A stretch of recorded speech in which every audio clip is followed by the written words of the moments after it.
Hai hai hai, Assalamualaikum warahmatullahi wabarakatuh. Salam dan bahagia. Ketemu lagi dengan Umi Rindu di sini.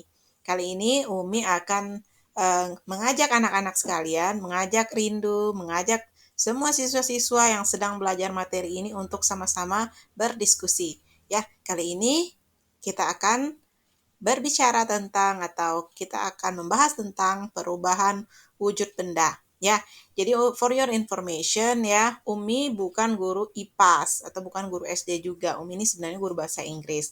Tapi karena ini kebutuhan belajar anak-anak, so why not ya? Jadi kita akan bahas tentang perubahan wujud benda.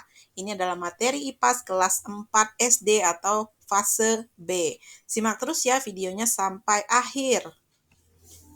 Ngomong-ngomong tentang perubahan wujud benda, apa sih perubahan wujud benda? Apakah satu benda bisa berubah menjadi benda yang lainnya atau seperti apa? Nah, di sini sudah ada pengertian ya. Perubahan wujud benda itu adalah salah satu bentuk terjadinya gejala perubahan pada suatu benda menjadi berbeda wujud dari sebelumnya. Ya, kata kuncinya adalah berbeda wujud dari sebelumnya, baik ukurannya, bentuk, warna, dan aroma, atau baunya yang berubah. Jadi seperti itu. Jadi perubahan itu adalah biasanya ada perbedaan di wujudnya, sebelum dan sesudah. Baik itu ukuran, bentuk, warna, dan aroma, atau baunya yang berubah. Jadi itu pengertian atau itu adalah inti dari perubahan wujud benda. Kita lanjut. Oke, wujud benda. Jadi benda itu bisa kita bagi menjadi 3 ya. Yang pertama adalah benda padat. Yang kedua adalah benda cair. Yang ketiga adalah benda gas. Jadi kalau mau bertanya wujud benda, ini nih bentuknya nih ya. Ada 3. Nah, padat bisa berubah menjadi cair, cair bisa berubah menjadi gas, gas bisa berubah menjadi padat, begitu juga seterusnya ya. Jadi kita akan membahas tentang perubahan-perubahan ini dan contoh-contohnya yang ada di sekitar kita. Check it out, kita lanjut lagi. Kita bahas satu persatu ya. Kita bahas satu persatu sifat-sifat dari benda-benda tersebut tadi yang padat, cair, dan gas. Kita mulai yang pertama yaitu sifat-sifat benda padat. Jadi benda padat itu sifatnya yang pertama adalah bentuknya tetap. Bentuknya itu tidak berubah. Ya, misalkan batu ya bentuknya seperti itu saja, benda padat. Kemudian apalagi ya, kursi seperti itu ya benda padat. Apalagi tuh, badan kita juga benda padat ya, seperti ini sajalah bentuknya ya. Dan tidak mudah untuk berubah wujud. Jadi ada proses dia untuk untuk berubah wujud. Contohnya apa tuh? Sudah tertulis di situ, sudah Umi tulis, ada batu, ada besi, banyak ya. Ada kursi, ada apa lagi tuh? Ada tanah, pohon. Itu adalah contoh-contoh benda padat. Kita lihat lagi contoh yang berikutnya atau sifat-sifat benda yang berikutnya. Oke, yang kedua tuh sifat-sifat benda cair. Ya, jadi benda yang kedua yang mau kita lihat sifatnya adalah benda cair. Apa sifat-sifatnya? Yang pertama dia bentuknya menyesuaikan wadah. Kalau air atau benda cair, minyak, susu, coklat cair ya tentunya, atau apapun yang bentuknya cair, kalau kita tuangkan di wadah, kalau wadahnya bulat, dia akan berbentuk seperti wadah tersebut. Kalau kita tuangkan di wadah segi empat, dia juga akan membentuk segi empat. Kalau bintang-bintang, iya dia juga akan ngikutin bintang-bintang. Jadi zat cair itu gimana bentuk wadahnya, dia akan mengikuti atau menyesuaikan bentuk wadahnya. Kemudian yang kedua sifatnya ya adik-adik, anak-anakku ya, dia mengalir ya benda cair itu mengalir dari tempat tinggi menuju ke tempat yang lebih rendah. Karena apa? Karena ada gaya gravitasi. Nah, nanti kita akan belajar. Jadi Umi ulang ya. Yang pertama dia menyesuaikan wadah, menyesuaikan tempatnya. Dan yang kedua adalah air atau benda cair mengalir dari tempat tinggi ke tempat yang rendah. Contoh benda cair apa? Air, minyak, susu, ya, masih banyak lain. Oke, itu dia sifat-sifat benda cair. Oke, wujud benda yang ketiga adalah benda gas. Nah, kita lihat sifat-sifatnya. Yang pertama, bentuk dan volumenya itu menyesuaikan wadah. Bentuk dan volumenya menyesuaikan wadah. Misalkan gas yang mengisi balon. Semakin kita tiupkan gas, maka balon itu akan bertambah volumenya. Seperti itu. Ya. dia juga mengikuti bentuknya. Kalau balonnya, misalkan balonnya kelinci, dia akan timbul kuping kelinci ya. Kalau balonnya bulat seperti pada umumnya balon, dia akan bulat seperti itu. Dan sifat yang kedua adalah tekanan ke segala arah. Jadi dia memberikan tekanan ke segala arah. Jadi nggak ada yang kempes sebelah ya kalau ada gas ya. Nah, contohnya apa nih untuk benda gas? Ada udara, ada uap air. Ya, jadi uap air tuh gimana tuh contohnya? Apa tuh? Kalau misalkan ibumu merebus air, ketika air itu mendidih akan keluar seperti asap. Nah, itu dia uap air. Oke, tadi Umi sudah jelaskan ya sifat-sifat ketiga wujud benda ya, benda cair, benda padat dan benda gas. Nah, sekarang kita lihat perubahan karena kan tadi di awal Umi menjanjikan kita akan melihat perubahan wujud benda. Nah, apa saja sih macam-macam perubahan wujud benda? Yang pertama, mencair. Yang kedua, membeku. Yang ketiga, menguap. Yang keempat, mengembun. Yang kelima, menyublim. Dan yang terakhir ada mengkristal. Wah, banyak juga ternyata ya macam-macam perubahan wujud benda. Nah, mau tahu lebih jelas? Simak terus video Umi, jangan di skip-skip pokoknya kalau mau pinter. Oke, tadi perubahan yang pertama adalah mencair. Apa itu mencair? Mencair itu adalah perubahan wujud yang terjadi pada benda padat yang berubah menjadi benda cair. Ya, Umi ulangi sekali lagi. Mencair itu adalah perubahan wujud benda dari padat menjadi cair. Agar dapat terjadi perubahan wujud mencair ini anak-anak ya, maka kita memerlukan suhu yang tinggi atau suhu panas atau kalor yang mempengaruhi zat benda tersebut. Contohnya apa nih? Proses mencair ini terjadi pada benda apa? Contohnya adalah lilin. Nah, tahu lilin ya, kalau mati lampu pasti yang dicari lilin nih atau senter. Lilin itu awalnya gimana anak-anak? Padat ya, tapi ketika kita berikan api di atasnya pada sumbunya, kan panas. Seketika lilin tersebut akan meleleh. Nah, itu adalah proses mencair. Terus apa lagi? Misalkan nih, kamu jajan es krim pas pulang sekolah. Es krim itu gimana bentuknya? Awalnya benda apa? Benda padat. Terus kamu bawa nih keluar. Terus kamu panas-panasan pegang ice cream atau pegang es krim kamu. Apa yang terjadi kemudian? Es krimmu meleleh atau mencair. Jadi itu adalah beberapa contoh proses mencair. Ingat, mencair itu membutuhkan panas atau memerlukan kalor, memerlukan sesuatu yang bertekanan tinggi sehingga benda yang padat tersebut bisa mencair. Jelas ya? Oke, selanjutnya adalah membeku. Nah, perubahan wujud yang kedua adalah membeku.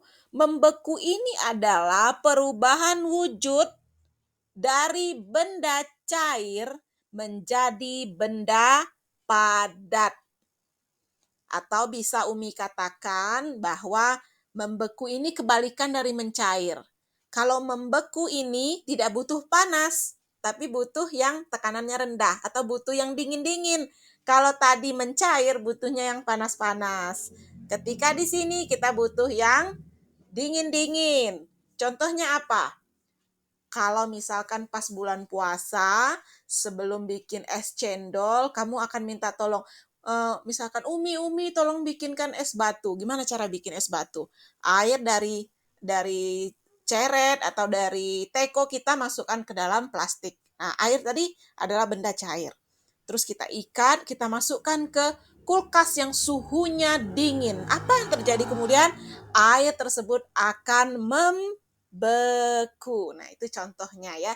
Jadi membeku adalah proses perubahan wujud dari cair menuju menjadi benda padat. Oke, sekarang kita lihat perubahan wujud yang ketiga, yaitu menguap.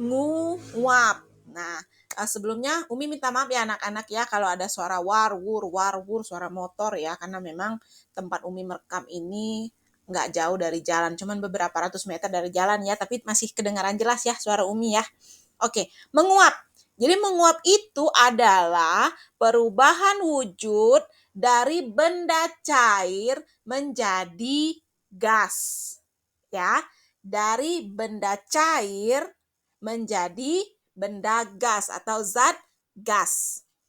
Sama seperti mencair, sama seperti perubahan mencair, untuk proses menguap ini juga kita butuh kalor atau butuh suhu yang panas. Contohnya apa? Contoh proses perubahan ini, contohnya adalah ketika kita merebus air. Maka saat mendidih, saat air yang kita rebus ini mendidih, akan mengeluarkan uap. Nah, itu ya contohnya. Saat merebus air muncul uap, itu dia proses menguap. Oke, sekarang kita lihat proses perubahan wujud yang keempat, yaitu mengembun. Jadi mengembun itu adalah perubahan wujud dari gas menjadi benda cair. Sama seperti membeku nih kalau mengembun, butuh suhu yang dingin. Umi ulang ya, mengembun itu perubahan dari gas menjadi zat cair dan butuh suhu yang rendah atau suhu yang dingin. Contohnya apa? Di pagi hari gimana cuaca rasanya? Dingin sekali, ya kan? Dingin sekali. Nah, gelas-gelas atau apa ya? Kalau kita lihat keluar itu, suhu yang dingin itu atau uap-uap yang terasa dingin itu, kalau dia kena rumput, kan kita ketemu ada tetesan-tetesan embun di pagi hari. Itu contoh dari mengembun. Ya, atau gelas kaca yang mengembun karena kita isi es batu.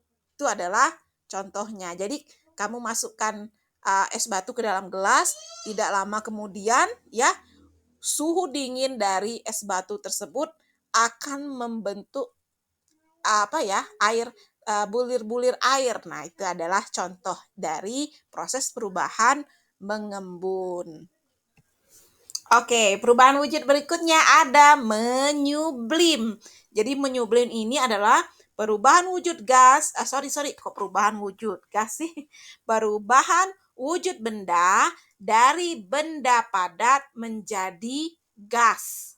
Ya, dari benda padat menyublim itu perubahan dari padat menjadi gas.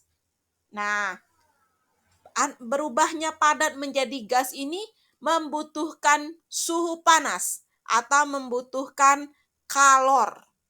Ya, karena gas ini kan sesuatu yang tidak bisa kita lihat ya, hanya bisa kita misalkan kayak kita cium gitu ya. Dia nggak punya bentuk apapun kalau gas ini.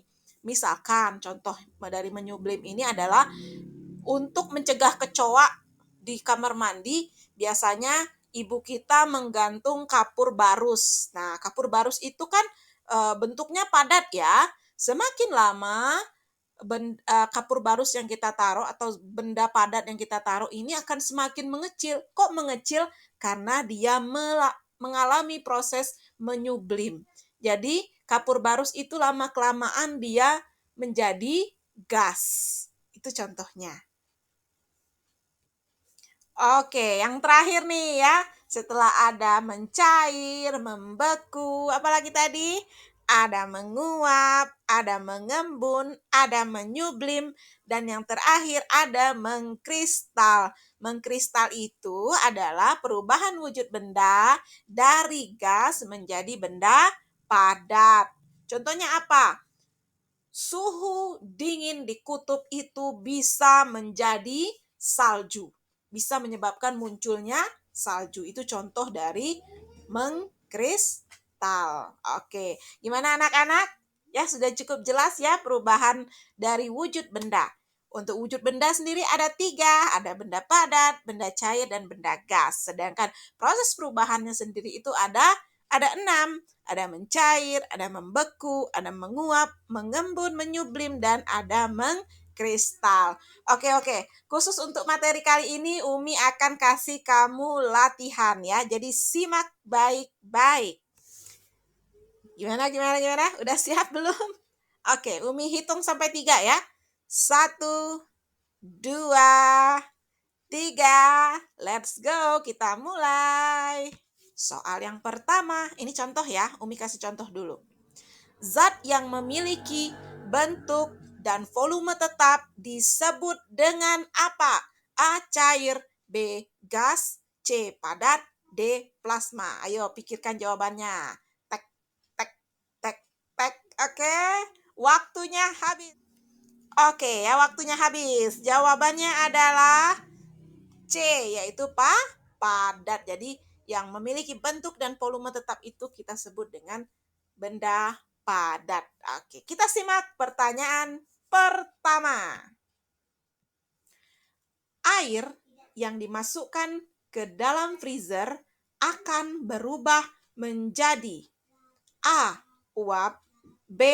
Es, C. Gas, D. Cair. Oke, silakan. 5, 4, 3, 2, 1.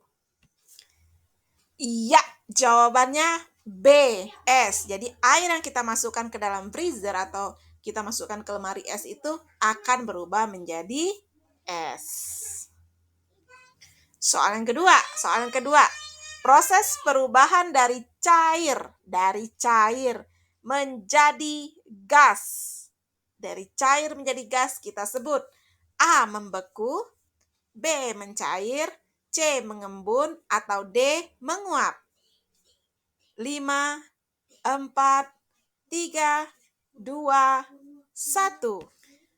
Iya, jawabannya adalah yang D. Menguap. Betul sekali. Kita simak pertanyaan berikutnya. Zat yang mengikuti bentuk wadahnya tetapi memiliki volume yang tetap disebut dengan benda apa? A. Padat, B. Cair, C. Gas, atau D. Plasma. 5, 4, 3, 2, 1. Iya, betul ya. Jadi zat yang mengikuti bentuk wadahnya tetapi memiliki volume tetap disebut dengan benda cair. Yeay. Pertanyaan yang keempat. Es yang dibiarkan di luar ruangan akan berubah menjadi atau akan mengalami proses perubahan apa? A. Membeku, B. Mencair, C. Menguap, dan D. Mengembun. Silahkan dijawab. Iya, betul sekali. Es yang dibiarkan di luar ruangan itu akan mengalami perubahan wujud, yaitu mencair. Ya, kasih tepuk tangan dulu dong. Oke, luar biasa sekali. Soal yang terakhir. Zat yang mengikuti bentuk wadahnya tetapi memiliki volume tetap disebut dengan A. Padat, B. Cair, C. Gas, atau D. Kristal. Oke, apa jawabannya? Iya, betul sekali ya. Jadi zat yang mengikuti bentuk wadahnya tetapi volumenya tetap disebut dengan gas. Nah, siapa yang semuanya betul? Oke, tepuk tangan. Kalian luar biasa ya. Oke, terima kasih ya. Ini udah akhir dari sesi materi perubahan wujud zat. Salah sebut lagi Umi ya. Jangan lupa untuk selalu mengikuti video-video terbaru dari Umi ya. Lagi-lagi Umi adalah guru bahasa Inggris, tapi Umi sedang mencoba untuk memberikan materi tentang IPAS ini khususnya ya. Karena anak-anak Umi juga seperti Rindu nanti, Kaila, mereka butuh belajar IPAS ini dengan cara yang lebih menyenangkan. Setelah IPAS nanti, insya Allah Umi juga akan bikin video pembelajaran tentang matematika. Oke, terima kasih sudah menyimak dari awal sampai akhir video. Bye-bye. Wassalamualaikum.